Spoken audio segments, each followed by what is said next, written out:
and welcome to my channel. This is Rana, and today I have a process video using Pretty Little Studio Good Vibrations. Um, I am doing some hand stitching, so I thought I would show you what I've done with that and hopefully give you a little inspiration to pull out some thread and give it a try. I am using a Fiskars paper piercing stencil, and I'm not sure these are still available. I think you might be able to find it on Amazon. I know a Cherry on Top also used to have this. I measured and counted my holes in these, kind of trying to figure out if I could make this basket weave circle work.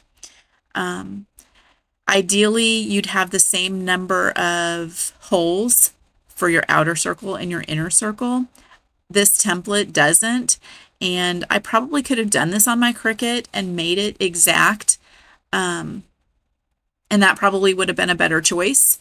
So if you don't have a stencil and you want to create these holes using your cutting machine, that would probably be ideal. For the outer circle, because it did have more holes than the inner circle, I did some math and decided that I would skip every 6th hole when I was piercing. So that's going to affect how the lines look as I'm going through here. You can see now that they're all finished, and some of them are a little bit wonky. You're not going to notice that when you do the basket weave. I just kept going. There's what it looks like on the back. You can see that most of the thread is on the front, and it's going to continue to be that way because when we do our basket weave, it's all on the front of the project. So I just came up through a hole that has already been started. I used just regular Scotch tape on the back. I kind of like the Scotch tape on the back. Sometimes I've used washi, although that does let loose or get stuck when you're trying to put your finished layout in your page protectors. So Scotch tape doesn't bother me, and I'll use that occasionally on the back. Sometimes I'll tie it off and then still use the tape. The little knots, when you have a lot of knots on the back of the project, it'll keep the thread secure, but it also makes it kind of hang up when you're putting it in your album. So this is the basket weave part, and you can see that I just go over, then under, then over, then under each of those lines that I created. You keep squishing all of the stitches as you go through towards the center, and you want to start at the center when you're doing a shape. That way the thread doesn't want to just pull down into the center. So it's easy to make it stay tight if you just kind of, after you've done a few stitches, kind of squish it up there. Here I have sped through some of it, and I'm showing you that as you come to your next layer and next layer, you just do the opposite. If you went under the stitch that was before it on the previous layer, then this one you're going to go over. So you just keep doing that in a basket weave motion. It's almost therapeutic to me. I love stitching. I think it's a lot of texture and dimension on a page without adding a lot of bulk, and it just gives such a pretty look. For this one, I was really going for kind of a groovy look. I have these pictures with my granddaughter and her groovy little outfit and glasses. This paper that I chose kind of also has that feel, at least it does to me. And it worked for this project. The colors were perfect. And so what I chose to do with my stitching was just also a part of that look. when you get ready to need more thread on your needle, you've ran out or whatever, and you're ready to continue with the next layer, I came up through a hole on the inside and then went under the work that I've already done, and then just continue on. Um, that way, there's no knots or anything like that, and you can add your next layer of stitching, and you can't even tell that you didn't just have one long piece of thread, just by going under that, under your work that way. Um, for the outside, I have switched to a different color. You saw the pearl cotton colors that I used there. I use the pearl cotton. It's also DMC. I like the pearl cotton instead of the embroidery floss for certain projects, especially something like this with the little basket weave and the other stitches that I did. I use that type of thread a lot. I got these two. They're just one number apart, 760 and 761. I got them from a Cherry on Top, but you can also find them at your craft stores. A lot of the craft stores carry this. So for that stitch, I wanted it to kind of have that little doily look. I went under the line, the end stitch, and made a loop and didn't pull it tight. And then I added like a little knot for each one and then just went all the way around. They're not all perfectly uniform. I am totally okay with that. It kind of adds to the handmade funky look I was going for this. For my next circle, I also did 2 layers. I made them a little bit smaller than the first one. And the stitch that I'm using for the initial stitching for this is just whoops, I went through the wrong side. Always start at the back and then tape it down. I did a regular not back stitch, running stitch all the way around both of the circles. Real easy stitch, and it's really cute with this stencil to do that in a couple of different colors. For mine, I just used the darker of the 2 shades, the same thread that I did for the little lacy edge around my basket weave circle. So I backstitched all the way around. There we go. It jumped forward. Okay. Then for this fun little stitch, very wonky, I did not pull it tight. You can see just going around so that it kind of closes in the gap of that the running stitch leaves, and then goes through and makes kind of a little wonky pattern, almost like a spirograph or something, all the way around the edges. And these are also, because the outer has more stitches than the inner, I'm going to have to skip a space here shortly, which I will fix with my sequins. You can always add a sticker or a sequin or something like that if you have to skip a stitch or something to make it look the way you want it. I mean, this is your project, so you can do it however you want to. I knew it wasn't going to end right if I didn't skip a stitch. I think this might be where I'm skipping. No, pretty soon. And I could have skipped. I only ended up, I think, skipping one, and I probably could have skipped a couple just to make it look more uniform all the way around with the stitching, but I wasn't too worried about that. I like how it looks, and it looks kind of wonky, which is what I was going for. So if you wanted to be exact, again, if you cut this with your Cricut or your Silhouette, you could have your the same number of holes and come up with maybe a more uniform design. Excuse me, got a little dry throat. Okay, so I also showed you my next ancient tool I was using, which was my colossal. And I'm going to be so sad when my blade is completely dull. It's already getting there, but I'm going to have to find a new way to cut my circles. But for now, this is working. I love it because you can see exactly where you're cutting. And I've had that thing forever. I'm going to add some foam on the back of each of my circles. I've distressed each one. I love that distress tool. I distress with that, or I think I've got 3 or 4 different distress tools, but I love to distress the edges of torn paper or pictures or just layers when I'm matting my photos. I just love the look of that, so I do it pretty often. For this, I've got 2 of my circles down, but I wanted to kind of look at this a little bit more and where it's going to make a good design before I decided where to do my third one.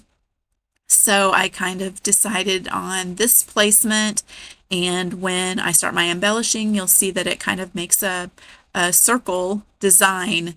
Not only are there circles, but then the florals are circular, and I kind of tried to embellish in a circular manner so that the whole thing just your eye is just drawn around that circle and you see each of the items. Um, for this stitch, I just did a basic chain stitch. I do up the first hole, down the second hole, then I go up the first hole again and down the second hole. Then I go to the third hole, go up, and then run my thread under those 2 stitches below it. And then I just continue on. So you get that kind of neat chain look. I've done that. I've done that for a long time. I love that stitch. I love the way it looks, and that's one of my go-tos. Instead of just a plain back stitch, it just, I don't know, it just jazzes it up a little bit more in my opinion. I love the way the chain stitch looks. And so that's what I used for my third circle here. So I'm going to glue everything, glue these pictures down, and then start with my flowers. The florals are also from the Good Vibrations collection that Ashley Horton designed for Pretty Little Studio. And I love this collection. I've done several layouts using it, and it's been a really good one. I have done so many different types of layouts. I did a beach layout with some of this paper in this collection. This one, I've got several. If you go to my Facebook, which is also Scraprana, you'll see how many I've done already with this. They're all posted on that Scraprana. It's all layouts. I'd love for you to join me there too, because I add a lot of layouts that I'll never have process videos for. I do this more for fun, but I do think that I'm going to like the YouTube thing too. It's kind of another way to connect and share things with my friends. So I hope that you can join in, subscribe, and if you have questions or comments about any of the things that you see, I'd love to hear.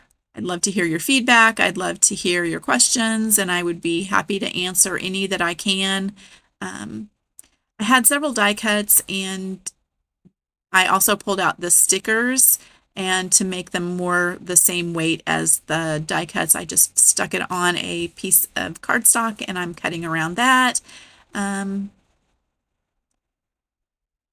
It has a little bit of that same, I liked the leaves on this, and I really wanted that, and I didn't have another die cut left that had the leaves, so I wanted to have one of those, so I just used a sticker, roughing up the edges where I cut so it all looks good.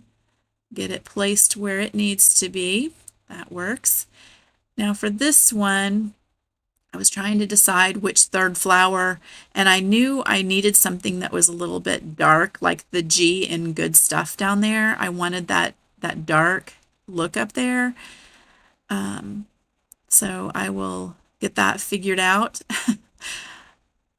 and start getting some things stuck down here.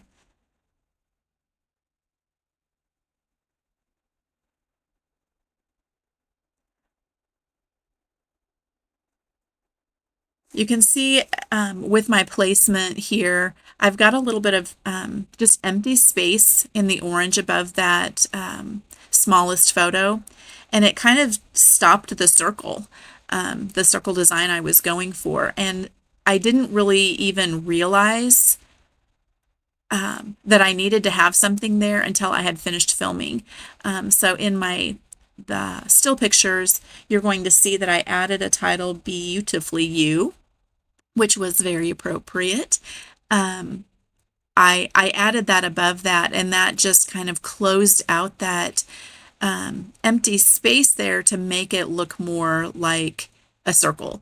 And then your eyes just follow along from the Beautifully You around to each of the photos and embellishment clusters as you go around, and it just kind of completed the design. I love kind of some design.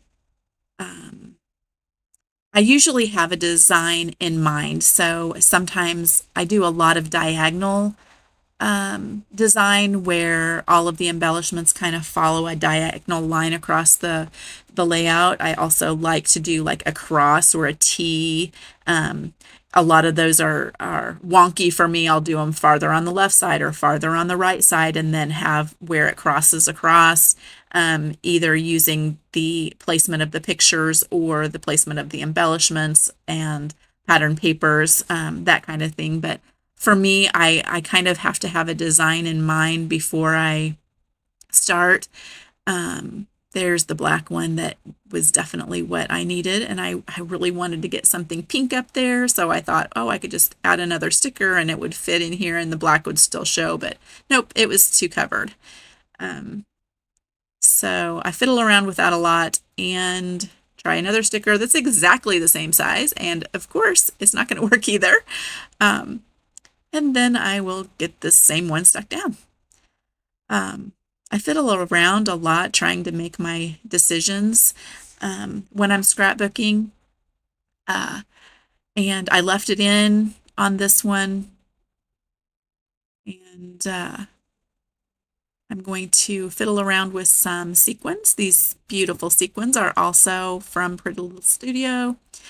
There was two different oranges. One was a little bit more peach, and I thought it matched her outfit. It's not as shiny, and it still has some sparkle, but it's not as shiny as the other orange.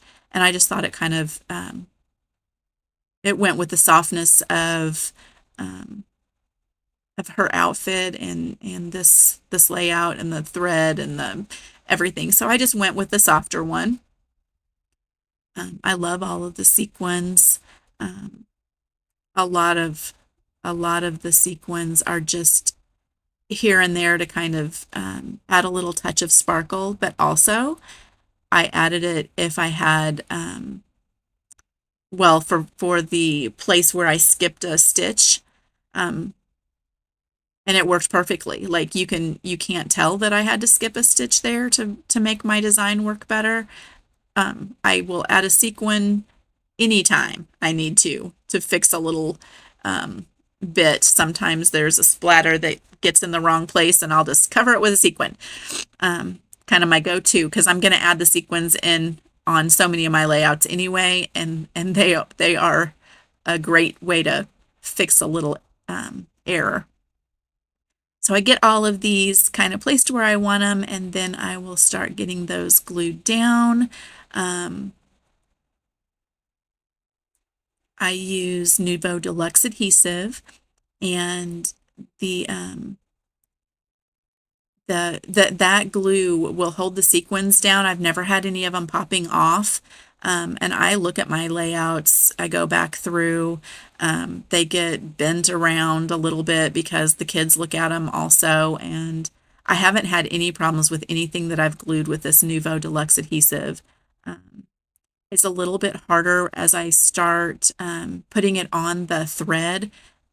It didn't want to let go of the my little sequin tool there, so I just use my finger and hold it down. But once it's dry, they don't come off, even off of the thread, because I've done this over thread before. Uh, I added a lot of sequins to that design because it was more open, that medium circle. Um, I liked how that looked. I added less over the basket weave, um, but still a few, but I just didn't feel like I needed as many on that. And then just a few on the paper just to kind of keep that round circle look going. Here is where I ended the video, but I realized that I needed to close that space. So you'll see that here in a second in these close-ups that I added that other title. I would love for you to leave me a comment, like this video, subscribe to the channel. There probably won't be tons of videos on my channel, but I definitely want to answer any questions that you might have, and I want to try and bring videos that you might learn something, or it might inspire you to try something different. So thank you so much for watching. I appreciate it, and we'll see you next time. Bye-bye.